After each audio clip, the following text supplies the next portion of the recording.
Hey, this is Linus, what's up? In this video I wanted to mention my favorite features and the key shortcomings of a $149 Poco M3. My favorite feature number one is definitely a 6000 mAh battery. With this amount of juice you're looking at 2, 3, 4 or even 5 days of battery life, depending on how you use the device. Even if you use the phone heavily, you should get about 1.5 days out of this battery. Poco also implemented a high-quality cell and other battery technology that assures low degradation even after 1000 charging cycles. Further, the phone supports 18 watts fast charging, and we get even faster 22.5 watts fast charger in the retail box. This brick can fully charge the phone in just about 1.5 hours. Despite a massive battery, the phone is relatively thin and light.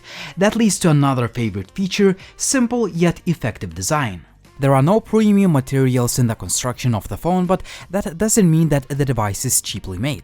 In fact, Poco M3 stands out from the crowd with its leather-style texture. Just like the frame, it's made of plastic, but it's nice to the touch. It has a somewhat soft rubberized feel to it, and it does not collect fingerprints like glossy surfaces.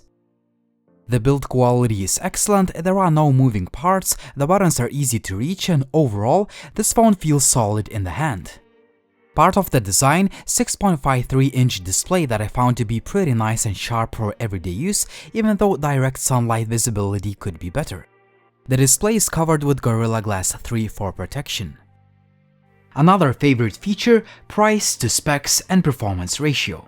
A Snapdragon 662 is running the show, and the phone has 4GB of RAM and up to 128GB of expandable storage. Gaming performance is good, yet not perfect. Games like Asphalt Extreme and Call of Duty run fine, but you may see some skipped frames and a bit of stutter in titles like PUBG. Also, the latter game does not allow you to choose an HD graphics option, which is a kind reminder that you have a budget device. User interface is typical Xiaomi phone experience. Android 10 based MIUI 12 has plenty of features and customization options and settings to tweak your phone. I did see a bit of stutter when I was switching between different apps a few times, but overall, Poco M3 is a pretty fast and responsive phone for everyday use. What I love about the Poco M3, there are plenty of features and thoughtful touches considering such a low price of the device. For instance, you get 2 SIM card slots and a dedicated SIM card tray. You can control your devices from a distance thanks to the IR blaster, and you can enjoy watching videos or listening to music via great sounding dual speaker system. If you prefer listening to music via headphones, there is a headphone jack. Once you plug in the buds, you can also enjoy free music on FM radio. I also found Face Unlock and a side-mounted fingerprint reader to be really fast. Finally, Poco includes some nice extras in the retail packaging, like a protective case, a screen protector, and a few souvenir wristbands. Now let's talk about cameras and image quality. We have a beefy 48 megapixels regular, 2 megapixels depth, and a 2 megapixels macro sensors on the back, and an 8 megapixels shooter on the front. First, the good. The main camera can take really nice photos with a good amount of detail and sharpness. Most of the shots will look nice on social media, and this is what the majority of users need. However, the main shooter is inconsistent, and I found the corner sharpness to be lacking in quite a few shots. Further, some of the images came out a little bit soft.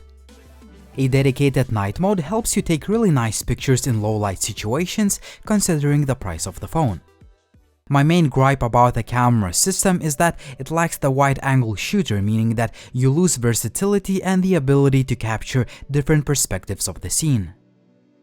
Sure, we have a dedicated depth sensor that produces decent portrait images and a macro shooter for mediocre-looking close-ups, but an ultra-wide-angle lens would have been nice.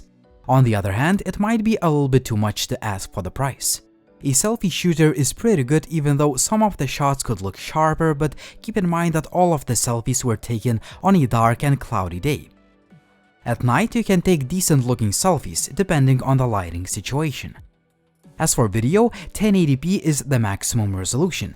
The quality is pretty good, but there is no image stabilization, which leads to a shaky video. It's a similar story with the 1080p selfie video. The quality is decent, but some sort of video stabilization would have been nice. So here is my conclusion. Poco M3 is a very good phone and it should be definitely on your list if you're shopping for a budget device with killer battery life, good specifications, nice display, and good overall performance. Before you buy it, however, you need to know that the phone lacks a wide-angle shooter, which is the key shortcoming of this device to me. Now a quick word from the channel sponsor. Dr.Fone System Repair for iOS is a professional iOS repair tool to fix your iOS issues like black screen, boot loop, white screen of death, and more without data loss. This software can easily fix any kinds of iOS system issues and get your device back to normal. All you need to do is getting your device connected and move forward with a few clicks. You simply need to launch Dr.Fone and connect iPhone to the computer, start to download the proper iPhone firmware, and click Fix Now to start fixing iPhone back to normal. You can now get this app with a massive 85% Christmas discount. Check out the link in the video description to learn more. Despite a few shortcomings, Poco M3 remains an easy buying recommendation considering how much value you get for the price. But do you agree with me or not? Would you buy this phone or would you choose another option?